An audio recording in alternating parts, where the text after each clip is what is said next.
Doctor, ऐसी दवा दो, बहू को बेटा ही हो। एक सास डॉक्टर के पास गई और डॉक्टर से कहा, डॉक्टर साहब, कोई ऐसी दवा दे दो कि इस बार मेरी बहू को बेटा ही हो। इसे पहले ही दो बेटियां हैं, अब तो बेटा ही होना चाहिए।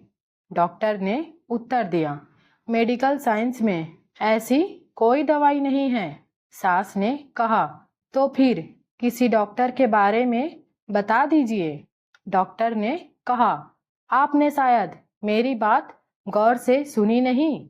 मैंने यह नहीं कहा कि मुझे दवाई का नाम नहीं पता। मैंने कहा, मेडिकल साइंस में ऐसी कोई दवाई नहीं है। लड़की का ससुर भी साथ में था। कहने लगा, लेकिन वह डॉक्टर तो। डॉक्टर ने ससुर की बात काटते हुए कहा, वह नकली डॉक्टर होगा। इस तरह के दावे सिर्फ ढोंगी बाबा, नकली डॉक्टर और नकली हकीम ही करते हैं। वह सब फ्रॉड होते हैं। इतने में यह बात सुनकर लड़की का पति भी वहां आ गया और कहने लगा, तो क्या अब हमारी पीढ़ी आगे नहीं बढ़ेगी? डॉक्टर ने आश्चर्यचकित होकर पूछा, यह पीढ़ी आगे बढ़ना क्या होता है? आपके जीन्स का अगली पीढ़ी में अंतरण होना ही पीढ़ी आगे बढ़ना होता है ना? यह काम तो आपकी बेटियां भी कर देंगी। बेटे की ही आवश्यकता क्यों है? आप तो एक साधारण मनुष्य हैं। आपकी पीढ़ी में ऐसी क्या बात है जो बेटे के होने से ही आगे बढ़ेगी? ससुर ने कहा, मैं समझा नहीं। डॉक्टर ने बताया, साहिवाल दूध देने वाली गायों की एक विशेष नस्ल है।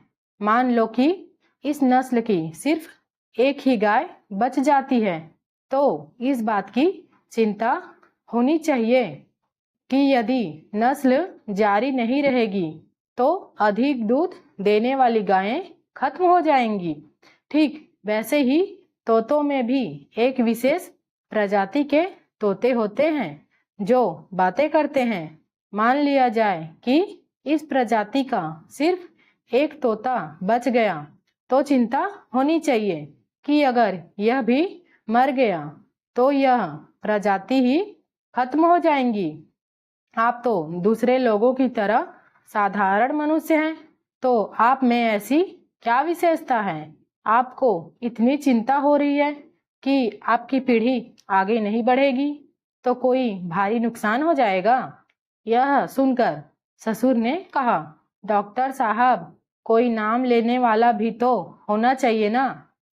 इस पर डॉक्टर ने ससुर से यह प्रश्न किया, क्या आपको आपके परदादा, उनके पिता और दादा का नाम नहीं पता?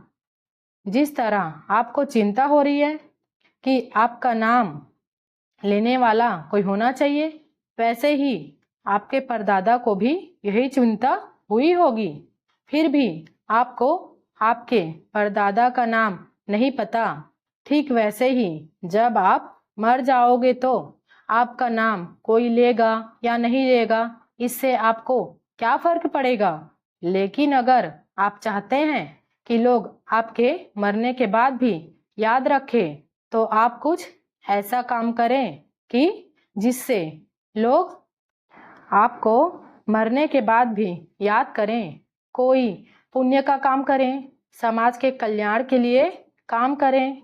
आप इस पर निर्भर क्यों हैं कि अगर आपको पोता होगा तो ही आपके मरने के बाद आपका नाम लिया जाएगा या आपकी पीढ़ी आगे बढ़ेगी? जो काम बेटा कर सकता है वह काम बेटियां भी कर सकती हैं। आज कितने ही पिता ऐसे हैं जिनकी पहचान उनकी बेटियों की वजह से है, और कितनी ही बेटियों ने अपने माता पिता का सर गर्व से ऊंचा किया है। इसलिए बेटा और बेटी में अंतर करना छोड़ दीजिए।